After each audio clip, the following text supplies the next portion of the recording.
All right, here we are live. How is everybody doing? Good Monday morning to Morning. you, Shaka. Hi, how are you? I am good. I'm really good. Interesting weekend. So, first of all, I want to just say good morning to everybody coming to you from the East Coast. I'm here in Baltimore, Maryland, and Shaka is also here from the East Coast. Yes, I'm in And Washington, go ahead. D.C. You're where? Well, I'm in Northern Virginia. Northern Virginia. All right. Just so you guys know where we're speaking to you from. So as we said, we are going to use this space. I know that we originally said we were going to come and speak to you once a week. But what happened was what had happened was we started talking and we realized, well, you know what? We're going to be talking every day anyway, which is what Shaka and I pretty much do. So we might as well just fire up the hangout and let you guys, we're going to just peel back the curtain and let you guys listen in on our morning conversation about what our dreams were and whatever experiences we may have had. And this happens to be a Monday. So, we've got basically Friday, Saturday, and Sunday to talk to you about it, whatever may have happened. So, uh, Shaka, I agreed that I would start. So I'll go ahead and dive in. It was a busy weekend. I'll tell you guys, I'm tired today because my dreams last night were so active. Um, and I'll also start by saying I don't typically remember a lot of details about my dreams. They're still kind of elusive, kind of foggy, but I can pick out the parts that stood out to me. Um, I do know that I dreamt, it felt like all night. Mhm. I remember there was a little boy in my dream who he had Down syndrome. And I remember there were like a line of people holding his hands Mhm. as they were like walking him forward, right? Mhm. Um, and at some point, so he had like two or three people on his left hand, two or three people on his right hand, and they were like walking him forward. As he's walking, he turned to one woman in particular and started giving her a reading. He said, "You need to go," and I know I need to remember this, so I hope that it either comes back to me or I dream it again or something. But he gave instructions in the dream. He was telling this woman, it wasn't me, but he was telling someone, and maybe everyone in the dream is me, Mhm. what she needed to do. And I can't remember. I'll have to ask Chief if there's a way to help me remember what the instructions were. I Mhm. don't remember, but I remember him giving instructions. Oh, wow. Yeah. And it stood out to me because the little boy was differently abled. You know, he had Down syndrome. Um, uh, that was the biggest part of the dream that stood out. There was more, and I can't pull it to me right now. But Mhm. if I get it by tomorrow, I'm gonna write it down and let you guys know. All right, so that's the dream I remember. But Friday night, let me jump back to Friday night. Friday night, Friday during the day, I had my visit with my oncologist, and everything was a okay. Fantastic. And while I was out, my genie doll started talking to me. And if some of you remember, my genie doll was pretty plain looking. She was basically, it looked like a mallet, and I was good with that. Well, while I was out, she was like, "No, you need to go get me some clothes." I said, "Okay." So I went to Michael's and bought, you know, some fabric and this and that. Um, one sec here.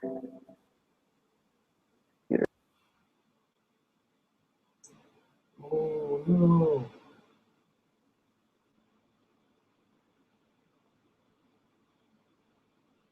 We freeze here.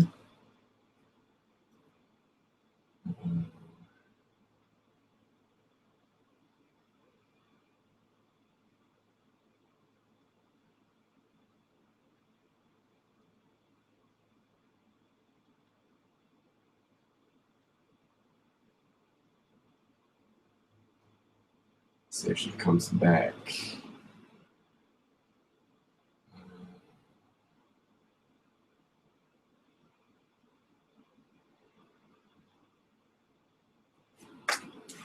The text.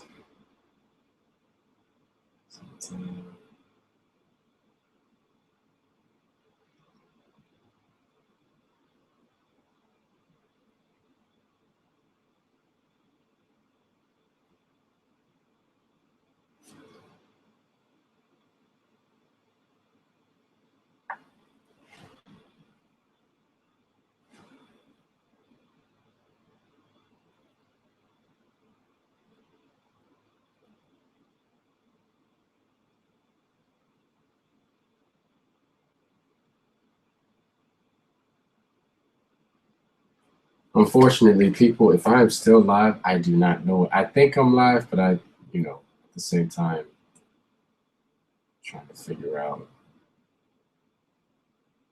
Still trying to figure out everything.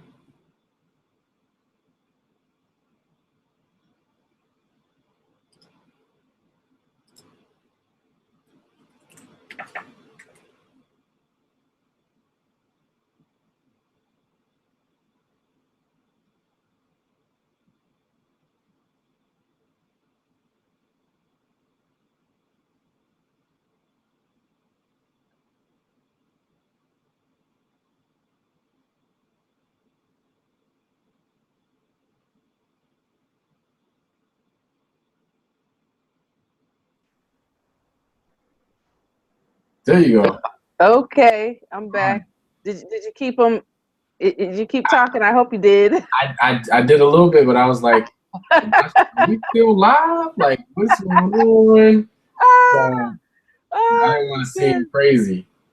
That's good. That's good. Okay. Yeah. So here we go. How many viewers do we have? Do we still have viewers? Yeah, we had 2. We now have 1. So maybe somebody dropped off when I dropped off. But anyway, we'll keep going. We'll keep talking. It's just like dropping a call. So but anyway, yeah, Friday was really interesting. So I'm at Michael's and I get this. I get the. Hang on, I just want to make sure I don't have too many things open. I don't know if that may have been the problem. But I'm gonna go and make sure I don't have a lot of stuff open. Okay, we should be good now. All right. Anyway, so I get home, go through my evening, all is well, go to bed, and literally, Ashaka, I couldn't sleep. Wow. I couldn't sleep. Literally, this genie was talking to me. Mm-hmm. So I'll show you what it is. She gave me very specific instructions to create her. So this is the doll. This is my genie doll. Let me back it up so you guys can see. So remember I was telling you I had, we got the pieces of wood. And this one I thought I was going to use to create her legs. No, she's like, no, this is a staff. Oh, wow. So my genie doll wanted a weapon. So this was a really pretty fabric. I don't know if you guys can see that. That's really pretty, right? And then the bottom here is a burlap bag, and so I can hold her like so. Right. So she's got a hat, cute little buttons for eyes and her nose, and she's all good to go. So so my genie was actually speaking to me. That was a trip. So it was like 3 in the morning, and I'm up sewing and creating this doll at 3 in the morning. Mm. So Saturday, I think I finally went to sleep Friday night at about 4 or 5, and I woke up at about 10. Now, typically I'm up at 6 o'clock, but of course, if you're up at 3 and don't go to bed till 4 or 5. So I slept until 10. Um, that was Friday. Now we're into Saturday. Moving forward, so Saturday afternoon, I'm online, and I'm not typically on Facebook too much on the weekends. Mm-hmm. I'm, I'm working, but I'm not. I usually kind of take a break from Facebook, but I happen to have my Facebook chat on, and I get a message from a friend that I literally have not seen or talked to in about a year. The last time we ran into each other was in Trader Joe's in Colombia, like almost a year ago. And before that, I hadn't seen him in 6 months to a year. But he pops up in my instant message and he's like, I have a huge favor to ask of you. I've got a friend in New York whose daughter is going to college in Baltimore, and they basically don't have enough room for the incoming freshmen. Wow. And she needs a place to stay, maybe for like, till the middle or end of September. And her parents are prepared to contribute to the household for the time she's there. Mm-hmm. So we were like, okay, well, we can meet her tomorrow and see how it feels, and if it feels right, then sure, she can hang out for 2 weeks or so. Yeah. So they come over yesterday late afternoon, and when they walk in, the mother's like, well, so here's what's going on. We just left the university, and they don't know if they're going to actually have any rooms available this year for the incoming freshmen who didn't get a room. And we were like, okay, so when does school start? Tomorrow. Okay. So we went away and we talked about it, and she had looked at 2 or 3 other places, and we're like, well, we're going to let you sit here with your mom and your family and talk about what this feels like to you. We went upstairs to talk about, like, okay, what it feels like to us. Yeah, what if it's us she wants to stay with? And so we hear, Subira, we're ready. Okay, so we come downstairs, and the young lady was like, this is where I want to live. We were like, okay, all right. And we had decided while we were upstairs that if this is where she wanted to stay, we were fine with that. And the next thing I know, she's bringing her stuff in. She moved in. Mm-hmm. So here's the interesting thing. So the mother asked, oh, are you, because I have a Butsudan for Nichiren Buddhism. Mm-hmm. His mother says, oh, are you Buddhist? And I said, no, I don't really ascribe to say I'm this or I'm that. I'm not any one thing. And I said, but my largest pull is towards indigenous African practices, and da-da-da-da-da. And I started talking a little bit about that. And she got this big smile on her face. She says, that's interesting. I'm Zulu. I said, really? She said, yeah. So we started talking about that a bit. So it just was a really great fit. The young lady is 20. This is her first time away from home. She did live in South Africa for years when she was 11 and 12. They had gone back so she could see her family's country and stuff. And they were there for 2 years. So this is real interesting.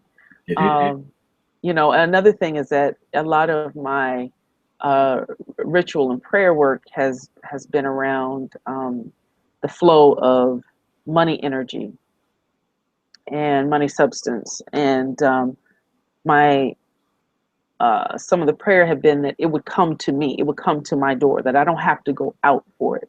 Right. And right. literally, that's what happened. Wow. They handed us the cash, and I was like, wow. Like literally, I said that it would come to my door. Right. Right. And, you know, whether that's through the internet, which it does, or walk up to your door. So I will never again say, you know, things don't just come to your door, because if you do the work around it, I now know that they will, which is an awesome thing. So, yeah, so that was my weekend. Wow. Fantastic. How do you switch this thing? I forgot all about that. Oh, I did it for you. Oh, you did it for me? Okay, cool. Yep. So that's interesting that you mentioned that, because a lot of what I'm going to talk about today in terms of my weekend deals with just that. So on Friday, we got my little notes here. On Friday, we had our first webinar, not webinar, hangout. Yeah. And it was a pretty busy day. I did a lot of work on Friday. I had a couple of clients that I met with, spoke with, got some things going. But towards the end of the day, there's a woman who I'm trying to I'm trying to gauge whether or not she's interested in becoming a teacher at the university for EFA. And so I called this lady up, beautiful soul, by the way, very nurturing. And we had a conversation about, you know, pregnant women and all of these types of things, because my wife's pregnant. And so during that conversation, she was telling me about some things that, not necessarily that I knew, but it was almost as if it was a reminder, or if it was touching on things that, you know, are happening and that maybe she picked up on just in speaking with me, who knows, but it was timely, the information that I was getting. So fast forward, and this goes back to what you were talking about, just in terms of, I guess, the larger idea for the weekend centered around what we call environment, and how environment impacts us and how we impact environment. So on Saturday, we went to not a cookout, but like I guess you would call it a picnic. It was like a Peruvian picnic or something like that. I don't know if I should say picnic, because you know what that. But anyway, it was a Peruvian barbecue kind of thing. Yes. Chicken, or Peruvian chicken on the grill, and they had all of these other little things that were representative of the culture. And so my chicken, you know, I don't normally eat meat, but I do if we go out. You know, if somebody serves it or whatever, I no longer, you know, push it away. So I ate the meat, but my chicken was not fully cooked. You know, when you get down to the bone, you're like, hold on, there's a little blood there. You know? So anyway, and because of that, I think I'm having a little stomach issue, or I have had a little stomach issue since. But what I was going to get at was, I was telling my friend, so we had a conversation at the table, girlfriend of mine and another girlfriend of mine. We all spent time in Africa together. And so my wife is describing, you know, how the baby kind of pushes on her stomach, or you can see the hand. One of the girls was like, "Oh man, that reminds me of Alien."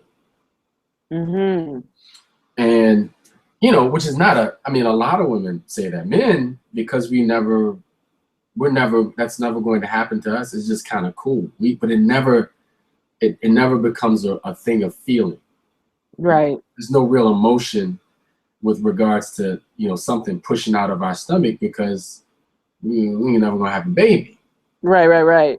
But for women, it's instant, right? And they instantly reach for something to kind of latch on, to kind of explain how that might be, how that might feel, to my wife.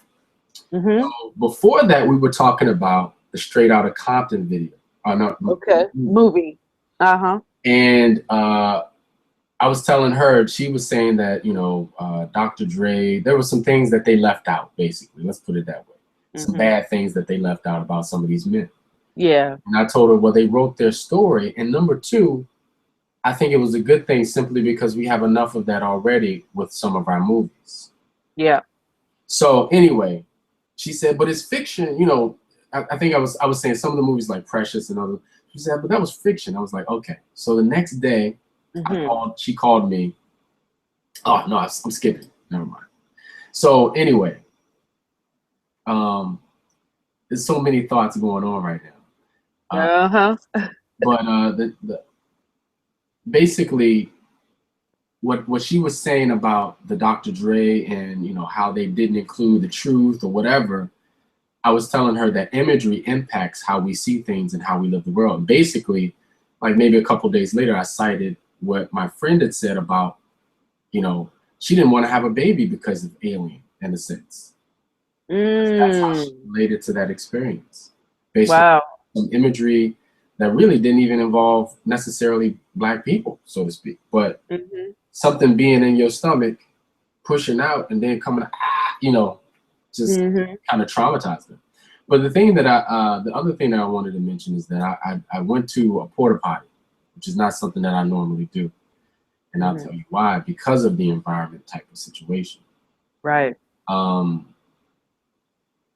I believe that sometimes you have to be very careful about the mixing of different fluids that come out, you know.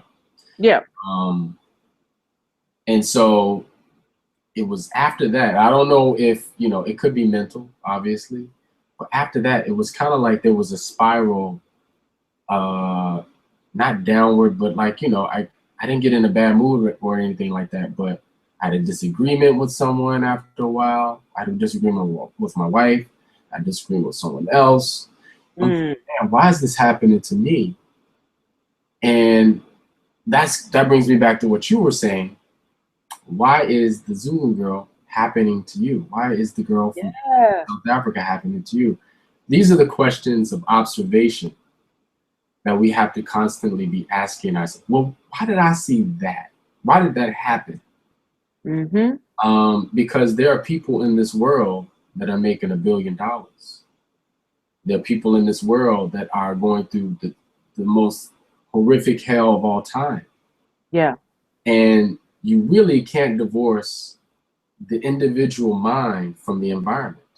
Right. Because the mind itself is nurtured by, is collecting data, is collecting food and substance, eating, drinking, breathing in this environment. So I was also reminded of that. We watched something about the Amazon and how the Amazon is so unique. It's the most diverse, you know, and I was saying to myself, because we're thinking about collecting medicine as well, because Amazon is where I think 25% of the medicines in the world come from the Amazon. Wow, I didn't know that. And only 1% of the plants have been studied. You see? What? Only 1% have been studied by Western scientists. Yeah. Wow. So when you think about, there's so many things there. But what kind of environment, we don't even know what kind of environment that really is, and people are cutting down the trees. Right. You really don't know the potential of it. But that's kind of my lesson today, over the weekend, is be very mindful of, in your case, the words that you're speaking. Yeah. When that money shows up at your door, you gotta, number one, you gotta go straight back to when you stood at that door, those words. Yeah. You know, gratitude, I guess. Yep. But also be careful how you mix with things. The smallest thing. Yeah. Peeing in the porta potty with everybody else's mess. Yeah. You know, somehow has a, you know, because, I mean, you know about the medicine. Yeah. You are gathering things and putting them together to make something else. It's no different than people gathering in one place and everybody's stuff being in one place. No different. Some people are blessed. Some people may not be blessed. Mm-hmm. And mixing that, you may help somebody may somehow be affected by your stuff, and you may be in turn affected by theirs. Mm-hmm. And you know, I remember in the conversation we were having in class, the chief, and he was saying how, you know, the need to be careful, the need to be mindful about tapping into energy, because, you know, whatever energy we touch, that energy also touches us, Mm-hmm. which is in essence what you're saying. Mm-hmm. But in when we're divining, you know, when we go and we're like looking, seeing Mm-hmm. into someone else's world, you know, of course with their permission, we touch their energy field, and of course they're touching us back and can see back if they choose to, or Right. if they know how to. So I understand, and what I'm hearing you say is a whole conversation about the porta potty. You go to the porta potty, and this is what I hear anyway. Mm-hmm. So you go to the porta potty and mix with other people's uh, stuff. Other people's spirits. Yeah, and I'm thinking about it in a sense of, let's say it's waste material, right? It is. And then you go and you have disagreeable conversations with other people. Mm-hmm. You know, so let's just use mundane language. You mix with mess, and then you're like, how did I get in this mess? I'm mixing with other people's mess. Exactly. Like, why are we having this argument? Why are we not? What's going on? Right. And so how, yeah, you can be pulled into other people's mess especially if they have strong medicine. Mm-hmm. If who they are, you know, because I believe that we are, and now I know that Mm-hmm. we are walking, talking, breathing, living medicine. Mm-hmm. And that when we enter a space, we impact that space with our medicine. Right.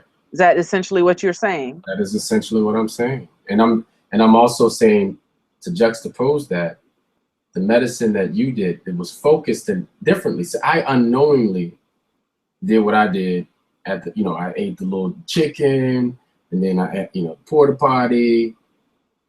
But you knowingly and willfully went to your front doorstep Mm-hmm. and every day and said, Yep. come, Yeah. come, here's my offering, come, here's my offering, come, here's my offering. And then people, not only that, but, because the one, like you said, the girl, you probably should have known anyway. I know you knew that the girl was going to choose you guys. I did. It was like. I did. It was not a surprise. Right. When she shows up, you're like, oh, it's us. What am I talking? I did the work. I did the work. Something happened, that brought this girl here. And the same thing is happening. We had a ritual last week, and all I can see now are rabbits. As a matter of fact, believe it or not, during the ritual, something dug a hole underneath my stoop, my front stoop. Mm-hmm. Rabbit. Okay. Which is a Mamiwata, Ishtar, a goddess animal, fertility, wealth, prosperity, etc. But this morning, my wife and I were walking. I'm still kind of in a disagreeable mood. And I walk up, there's a rabbit sitting. I saw one in the yard to the right, walk past that house, it's way over there. I said, oh, a rabbit. And at that moment, I kind of talked to the rabbit and said, I know, I'm messing up. You know what I mean? Then there was another rabbit over to my left. I'm walking. I mean, this rabbit is this, maybe 2 feet away from me. The rabbit does not move. I could have picked it up. Wow, that's unusual with rabbits. Exactly. I could have picked. It was not afraid. And my wife was behind me because we were walking up a hill and we were trying to pump it. But she walks and the rabbit runs right in front of her. Rabbit gone. Right? Crossed her path, as opposed to when I walk, just, it was almost as if I wasn't even there. Wow. And Yeah. so in your mind, what does a rabbit symbolize? What does that medicine say to you? Well, what that says is that, number one, what we were doing last week has had an effect on my environment. Yeah. It's equivalent to, as you said, standing on your door and having your offering and having it carry, to the four corners of the earth. I Yeah. like to say, especially when I do many of my prayers, that my words are going to create a womb on the outer edges of the universe, so Mm. one can be born. Yeah. Oh, I like that. So that's what happened. That's what happened. And so you see these different things happening. I went for a walk yesterday looking for a specific medicine, and I went to a park, a regional park. I think it's called Fountainhead. It's not too far from my house. And after I walked that park, this is another thing about observation. After I walked the park, I was slow. I was slowly walking through the park, and I'm looking for certain things to take with me. I'm leaving a gift. If I find something I want, I leave a little penny or something like that, and then I, go about. So I finished, and I was going to go to another park, Occoquan, which is also by the river. Because both of those parks are on the river. Uh-huh. And as I'm driving, there were people driving 100 miles an hour on a strip where you only drive maybe 50. And there were people being impatient with me. Like I remember when I backed out of the parking lot at a 7-Eleven because I needed some water. I was thirsty. Backed out of the parking lot, and this guy, he kind of pulls in. He's like, right? And so I realized that, I guess from all of the things that I've done yesterday along with the walk, after that walk, I was moving at a more, number two things were happening. My performance, even though it would seem like my performance wasn't that great in the physical, my performance was actually faster than everyone else's in the spiritual. Right. Okay. Yeah. So they were sort of impatient with me because I wasn't moving as fast physically. But what that told me was that I was moving at a higher level spiritually. Why? Because these people were driving cars, and you know about the whole car thing, the whole vehicle thing. But that was my symbol for that. But on top of that, what was going on was that I was able to see that these people were not happy or that they were driving too fast. I noticed it. Right. I noticed that 5-6 people were driving 100 miles an hour. But why did I see it? That's the question. Yeah. The environment. Why did you see it? Why are you in that environment? Because I'm moving fast. I'm in a fast-paced environment. Yeah. Wow. So it was indicative of how spirit was moving at that time. Wow. Yeah. That's good. Yeah. That's good. Wow. I'm really, really interested to see, how things are gonna, unfold with this young lady. I know that there is more here than I'm aware of right now, but I'm definitely paying attention, and I'm wide awake. Listening to what she says, understanding that I believe she's bringing, I know she's bringing her ancestors and Wununam with her, and just whatever spirits that she's working with that are working with her, should I say, that may want to say things to me. So I'm definitely paying attention to this young lady who may not be so young. Yes. Yes. Wow. May not be so young. That's interesting. I didn't even think of that, like how this might impact, the I guess the magnetic field in the house. You know what I mean? Like, what could be attracted, good, bad, whatever, but what does this mean as well? In terms of your dreams, Um, yeah, yeah. So the Yeah. volume and the space has gotten bigger. It seems it's growing. That's good. Yeah. Yeah. I'm really interested to, just become more observant. If nothing else, this train of study has me much more observant in my world, Hmm. and I understand more and more every day that everything means something, Right. and it's up to us to begin to understand that conversation that's happening with our environment, and also to understand ourselves as living medicine. Hmm. And like you said, that the amplification that happens as we're growing, as you're growing, as I'm growing, as everyone in our class is growing, our amplification gets larger. This just is actually just dawning on me, Hmm. with every ritual, with every purification, with every process that we go through, we amplify just a little bit more. And what does that mean? That means, boom, that you say something and it's going to happen like now. Right.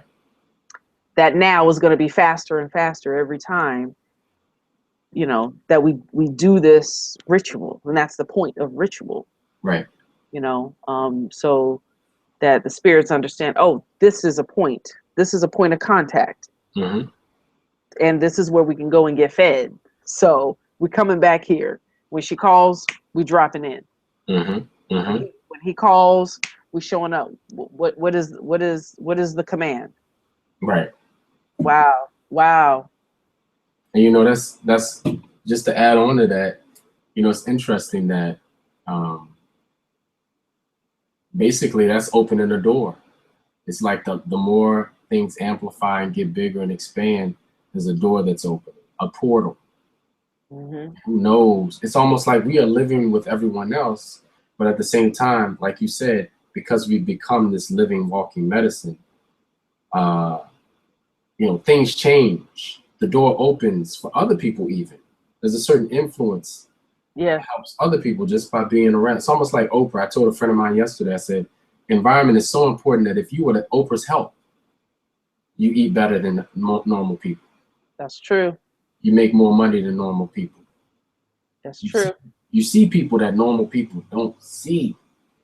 Just Wow. being the help, the gardener, the guy who does the hedges, like in Yeah, the movies, somebody pulls up, he's doing the hedges, and it's Tom Cruise. I don't know. yeah. He had an experience we don't have. Exactly, He's got entry that we don't have. exactly.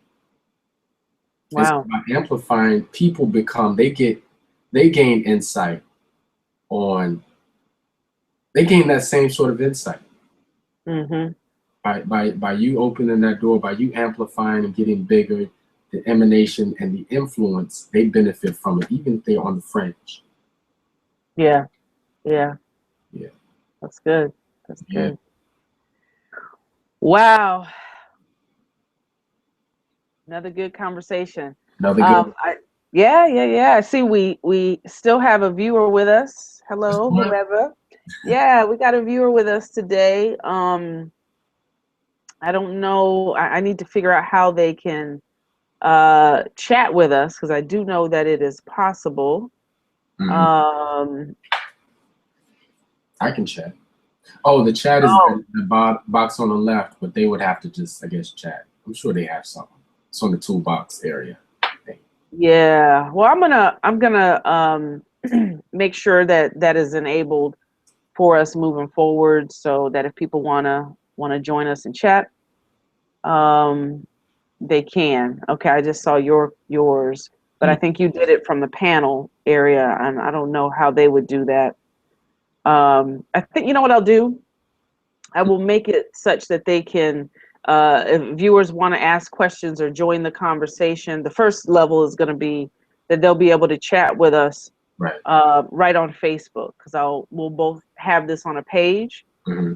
And so if people want to ask questions or whatever, they'll be able to do that right through our Facebook page that I already have and that you're going to build. Sounds So good. we'll be able to field questions that way. And maybe down the line we can make it so that we can, if someone wants to actually come on the show, we can have them just pop in. So I know that I have that capability. I just don't yet know how to use the technology, but I'm going to learn. Okay.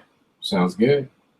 All right. Well, to the viewers that we had and to those who are going to watch the archive replay, we want to thank you.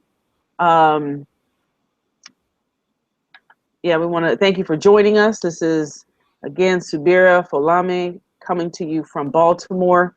The name, if you want to reach out to me personally, you can do that by connecting with me on Facebook is the easiest way. It's Subira Folame, and if you are interested in divination, you know, just reach out. I have a divination page that I'm working on. I'll have that complete by the end of the week. For now, I have Sacred Warrior Yoga. Again, Sacred Warrior Yoga. So if you want to reach out, join that group. Lots of really cool things that I have going on there. Martial arts, yoga, living arts is really what it's about. It's about living arts.